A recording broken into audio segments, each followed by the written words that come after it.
السلام اخوتي المغاربه، بغيت نقول لكم اليوم على المشاريع اللي كاينين في المغرب.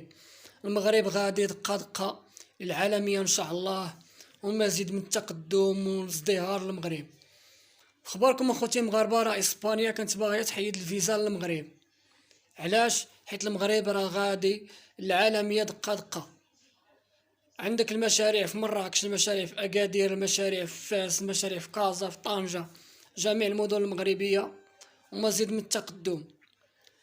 كاين المشاريع بزاف، ما شحال قدك تهدر. علاش بالمشاريع؟ راه كاينين شي مشاريع بزاف تبارك الله.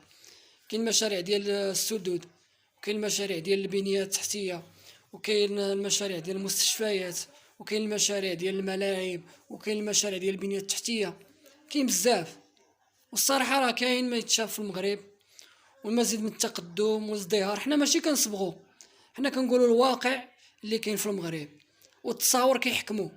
التصاور دابا اللي كاينين دابا كيحكموا على المشاريع اللي في المغرب، وان شاء الله مزيد من التقدم والازدهار، وديما مغرب. وتحياتي خوتي المغاربه، وديما العز للمغرب والمغرب العالميه. ديروا خوتي لايك وعاونونا.